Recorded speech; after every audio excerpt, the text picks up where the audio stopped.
ultrasonido, ¿verdad? Mi ultrasonido, mi pantalla. Sí. Sí. Sí. Muy bien, lo mismo voy a intentar reproducir la pantalla, sin embargo, si tenemos poco éxito, pues regresaremos a este tipo de vista, ¿de acuerdo?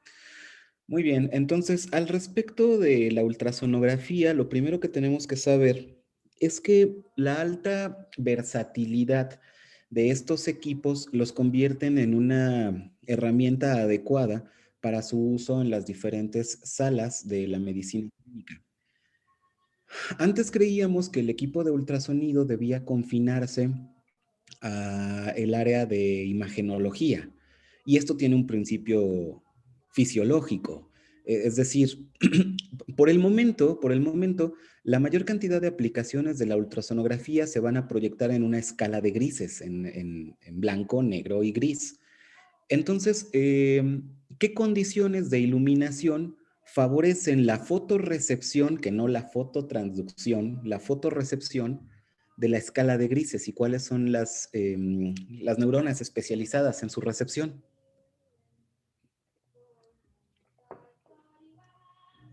¿La mielina? Eh, no, perdonen, me hicieron pensar en una imagen de un gato que se está despertando y le preguntan, ¿qué día es hoy? ¿No? Y responde algo como negro, sardina, whiskas o arena. No sé de qué vaya la respuesta, pero bueno, nosotros tendríamos que recordar que nosotros captamos la escala de grises básicamente con los bastones, y estos bastones que tendrán una proporción de rodopsina muy superior que a la fotopsina que van a tener los conos, pues estarán privilegiándose en condiciones de muy poca iluminación. Quiere decir que la mejor forma de observar blanco y negro o escala de grises es en condiciones de muy poca iluminación. Esa es la forma adecuada de valorar cualquier escala de grises. Sin embargo, esta creencia de que el equipo de ultrasonografía se tenía que quedar en el espacio de imagenología, que típicamente será una oficina con estas características, con muy poca iluminación, eso para favorecer la visión del examinador, pues ya no es cierta, ya no es, o sea, fisiológicamente el sustento es correcto, es invariable. Sin embargo, la practicidad de estos equipos el día de hoy nos hacen pensar que tener un equipo de ultrasonografía en el área de urgencias, en los consultorios de primer contacto, en hospitalización, tanto medicina interna, cirugía, pediatría y por supuesto en quirófanos es muy importante, es muy importante. Muy bien, ¿cuáles van a ser las ventajas de los estudios ultrasonográficos por encima de algunas otras técnicas imagenológicas? Básicamente, este va a ser no necesariamente un estudio imagenológico como lo sería la tele de tórax, la tomografía axial computarizada o la resonancia magnética.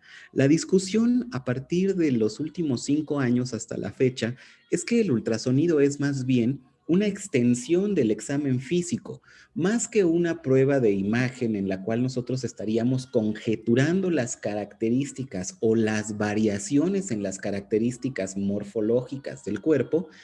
Nosotros podemos observarle en tiempo real y por lo tanto estaríamos haciendo una profundización ideal sobre el examen físico.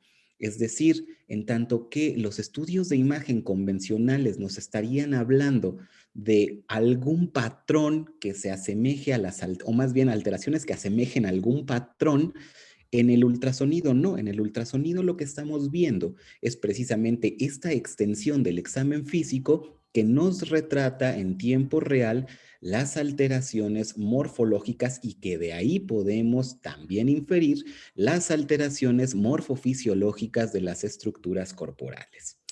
¿Esto para qué lo queremos? Bueno, pues toda esta información diagnóstica nosotros la vamos a ocupar para confirmar nuestro diagnóstico, para en un primer momento ampliar nuestro abanico de posibilidades de diagnósticos diferenciales.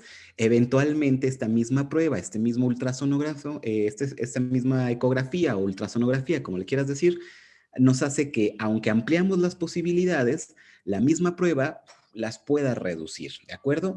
Y finalmente, y este es un punto muy importante, no vamos a exponer a nuestros padecientes a la radiación. No los vamos a tener que someter a ningún tipo de rayo de Röntgen, entonces no tendríamos que preocuparnos por alterar la organogénesis, por ejemplo, o por generar alteraciones en la traducción y transcripción del código genético, y es por lo tanto un estudio infinitamente más seguro. Probablemente si después de esto quieres leer algo de ultrasonografía, vas a encontrar que tenemos dos medidas importantes, una que llamamos el índice mecánico y otra que llamamos el índice térmico. El índice mecánico nos estaría hablando de la capacidad del ultrasonido para hacer vibrar las moléculas de agua dentro del cuerpo y por lo tanto generar pequeñas burbujas de aire. Por el momento, lo que sabemos es que esa es una cantidad despreciable, realmente no tiene un impacto fisiológico. Y por otro lado, el índice térmico nos habla de la temperatura que se puede alcanzar por los diferentes tejidos al estar recibiendo las ondas sonoras.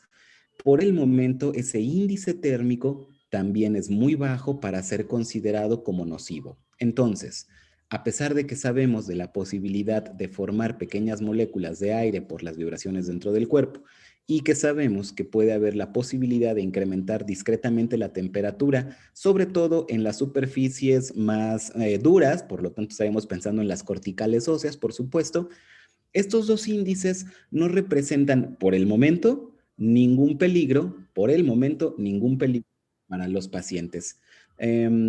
Ya sabes que hay esta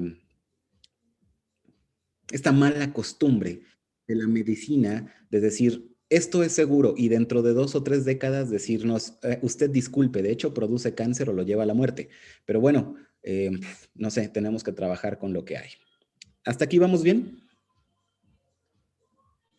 Sí.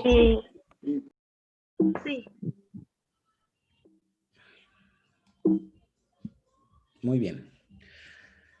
A ver, en la ocasión pasada, el doctor Carlos nos hizo el favor de puntualizar algo que yo considero cabalmente cierto. No tienes que ser imagenólogo ni absolutamente nada para ocupar un ultrasonido.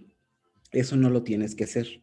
No, no es necesario que tengas una especialidad o una subespecialidad en imagenología intervencionista o en cardiología y en cardiología intervencionista o lo que tú quieras para ocupar el ultrasonido. Eso no es cierto, ¿de acuerdo? O sea, no es que tengas que tener esas especialidades para poder ocupar esta herramienta. Sin embargo, es importante mencionar que precisamente porque nosotros no queremos tener un conocimiento a cabalidad de solamente ultrasonografía, nos tenemos que concentrar en algunos hallazgos importantes que nos den la versatilidad de tomar decisiones clínicas rápidas. Entonces, es importante que sepas que el ultrasonido dentro de la medicina general, dentro de la medicina clínica o de primer contacto, no tiene la intención de hacer una descripción anatomopatológica específica de los hallazgos, nada más alejado de la realidad. Lo que tiene es la capacidad de guiar tus decisiones para que éstas se tomen de la forma más precoz posible. Entonces, no tienes que hacer todo un tratado de imagenología para saberlo ocupar, pero es importante que reconozcas tus limitaciones. En el momento en el que tus estudios de imagen no te estén ayudando a tomar esas decisiones, es momento para ceder el caso a un clínico calificado en el área. Fíjate bien, no te estoy diciendo al especialista. En muchas ocasiones lo que tienes que hacer es darle el transductor del ultrasonido a el clínico calificado para ello, nada más. Ahora, los estudios que vamos a estar revisando tienen la intención de ser muy focalizados, es decir, vamos a buscar algún dato importante para confirmar su presencia o para confirmar su ausencia. No vamos a buscar con estos estudios hacer toda una descripción general de los sistemas. Ejemplo, en estas sesiones te voy a mostrar cómo hacer un ecocardiograma muy rápidamente para que puedas visualizar la función cardíaca de un padeciente. particularmente de frente a que estarás por estudiar insuficiencia cardíaca congestiva o isquemia cardíaca. Y bueno, con el ultrasonido podrías en menos de 5 minutos tener un panorama más amplio de la función cardíaca. Sin embargo, este ultrasonido, el ecocardiograma o ultrasonido cardíaco, no sustituye, por supuesto, a un electro, ¿no? Un electrocardiograma o a una prueba de esfuerzo. ¿Esto queda claro?